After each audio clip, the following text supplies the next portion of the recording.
I asked you guys to ask me anything about fat loss and fasting, and I'm gonna go through it today in my part 2 of my Q&A. Now, first and foremost, my name is Coach Corey Armstrong. I hope you get ripped without all the BS diets. Want more content from your boy? Go ahead, subscribe, drop that flex emoji below, and I'll make more videos. Now, I got a special guest. The big homie, Ronnie's in the building. Ronnie's one of my clients. Ronnie, say what up. Hey, what's going on, y'all? How you doing? Yeah, that's all good. You know what I'm saying? Stop that. Ronnie's here because he's living with me for the week. We're doing a boot camp. And last time we did this, you lost, how many days did we spend? 4 days. 4 days. How much weight did you lose? Got down to 11 down. 11 pounds in 4 days. Come on. Drop some fire in the comments so we can celebrate his motherfucking victory. But we're looking to break the record this time, right? Yeah, we going for that good old 20 pounds. Or as they would say back home in Detroit, the twomp. We're looking for a whole twomp, a 20. That's what we want in 4 days, 5 days. We did not say that in Detroit. You're not from Detroit. That is you true. from That's like true. 2 hours from Detroit. Hour and a half. I'm from Saginaw, okay? Yeah, it's basically Shout out 2 to hours. Sag Nasty, because like Nobody knows what that is but him. Hey, it's close by Flint, so watch out. All right, so how this is gonna work is Ronnie's gonna read the questions that you guys ask, and then I'm gonna answer them. Now, what you're gonna do, I think we want to give them some love. So, like, say their name, like if you can pronounce it, right, and then what they ask, and then I'll answer. Let's get it. All right, so Bust It Down 199. Is that wait? Okay. you just wanted. Yeah, Okay. is that okay. for real? No. Oh, I was gonna say that's wild. All right, so versus _ the world Okay. 8 says, can you still lose weight if you overeat protein and veggies? No, you can't. You can't lose weight if you overeat anything, right? Like, here's the thing, guys. Overeat implies what? You're overconsuming calories. You're putting yourself in a caloric surplus, which means that your body's going to store the excess of what you consume. So even if it's something as nutritious and healthy as like protein, vegetables, or even fruits, yeah, you can overeat it. Like, if you was in a calorie surplus of only eating apples every day, you could still get fat as hell. So no, bro or lady, I don't know the gender, but yeah, man, track your calories, man. Stop being lazy. Why are you so aggressive with it? I just need people to be better. They just man. asked the question. It's okay. I want them to be better. I love them, Okay. whoever this person is. But So let's go with Ariel areola. Those are one of my favorite body parts. _training_and that says, do you weigh your food? Hey, come on, man. Hey, it's not a fucking game, man. Let me show y'all something. So I have a portable food scale in my pocket, all right? You guys have seen me. I look like this, not by accident, but by design. I'm intentional. So I walk around, because I'm a dork, with this food scale that's portable, right? And it basically helps me weigh out things. So to answer your question, yes, of course. I'm not out here winging it, man, right? I measure everything that I consume so that I understand what I need to consume and not consume, right? Because I got high standards for myself. I track my food like I track my money. I ain't just going to the grocery store or the mall or somewhere else and not knowing how much money I got, right? But that's what you motherfuckers is doing with your food. You just eating, right? Eating for taste Bro, and wondering why you big. Chill. Dang. I'm always about to give you some props. Like, that was a bar. I track my food like I track my mind or money. Yeah. I'm like, that's dope, but like, chill.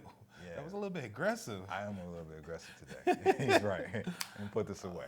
Hey, if anybody in post can just put video of him actually in the public actually using that scale, you'd be surprised he actually does the shit. It's not a game. Yeah, okay. Anyways, let's do this. Fat loss, okay. No, it's Catalina_Hayes. I like Catalina because it's salad dressing. Go ahead. Okay. Fat loss. What equipment should I be using in the gym? Thank you. Equipment? I mean, it's not really like a special like set of exercise or equipment that's gonna get you closer to your goal. Like, it's really about what's gonna help you get stronger, right? It's different like apparatuses, or what I should better position it as is different tools at your disposal at the gym. So I think about building your body like building a house, right? If you only got a hammer, it might take forever to build a house, right? But if you got like a hammer, what they call that thing? A leveler? Yeah, a leveler. You got a measuring tape. Nails. You got nails, right? You got an assortment of all these tools. Guys, don't make fun of me. I don't build houses, right? I don't know what the tools are. But if you got a wide assortment of many tools, then you'll build a house way faster than if you just had one tool. So the idea is like just utilize the tools that's gonna help you build strength, build some lean muscle so that you can build your metabolism, sculpt your body, and obviously keep fat off long term if that's what your goal is, or obviously build your physique so that you can look more impressive if muscle growth is your goal. Hope that makes sense. If all else falls, just get a Stairmaster. Work on that booty, because they look at it. Yeah, that's what got R. Kelly locked up, right? Okay, let's go to the next one. Charolans. Upping reps till failure or close. God, that comment was kind of Come on, that yeah, was stay wild. focused, But like y'all still get okay. All right, so this is coming from Charolans. Yeah. Upping reps till failure or close to V-upping weights, which is more beneficial? I think he's asking, like, is it more beneficial to train to failure or to increase volume?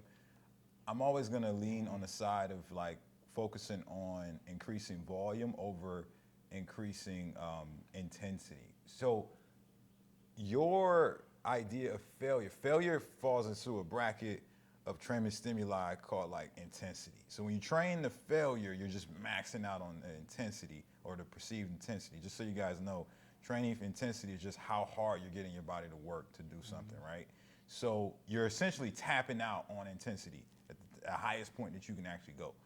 Well, you can't do that repeatedly. In fact, like if you're really training to failure, you may not be able to train a particular muscle group again for like several days because the recovery period will be very long, right? So I would rather just focus on increasing volume because there's actually more room for improvement in that realm versus the failure. So like I always coach my clients, like don't train to failure. In fact, leave a few reps in the tank and actually just focus on, you know, increasing things like weight. So maybe if you're lifting 15 pounds, focus on getting up to 17.5 or 20 or 25, right? And then once you get to a weight that maybe you're not able to like move past, right? All right, now I'm getting more reps with that weight. So instead of getting only 8 reps, I go for 9, I go for 10, I go for 11. Like you have more control over that versus how much you can go to failure, right? Like, and for most people, man, they just do the failure thing wrong and the risk of injury increases substantially. So I would say volume over the failure training any day. Okay, check out the volume. Now, this next what you one. did there. The next question from Pitbull Yo. Cinch. He's made a lot of hits over the years. Shout out to him coming through. This is actually a good question because, like, this is something that I actually have an issue with, and he does call me out on this. How can I get someone to get motivation to start their fat loss journey? Motivation is some bullshit. And so the longer that you attach yourself to the motivation, the longer you will suffer. Here's the thing. It's gonna come and go. It's gonna change like the seasons. And when you got it, it's great, right? Because you sort of ride this wave of being inspired and motivated. But what do you do when it runs out? Well, most of y'all just go back to your old habits that got you fat as hell. So I would say, like, instead of relying on that, just focus on getting more disciplined. Like, really put all your energy into, like, how can I create habits I can stay consistent to, you know? And I think my camera lady is saying this is getting too long. You know, I hear that a lot. You know Wow. Okay. Thank you for joining us today. But before we get canceled, let me go ahead and finish these questions. Oh no, she's saying wrap it up. So that's it. That's all our questions for today. Hey, whoever is bitch_who, how you do? Because like I actually like your name and I really wanted to answer the question, but I can't. So I'm sorry. Yeah. Maybe on the next one. Guys, if you like this segment and you want me to answer more random questions from Instagram, go ahead and put in the comments. What are we telling them to put in the comments before? I don't even remember. Oh, yo, drop that flex emoji below, and I'll make a part 3 for y'all.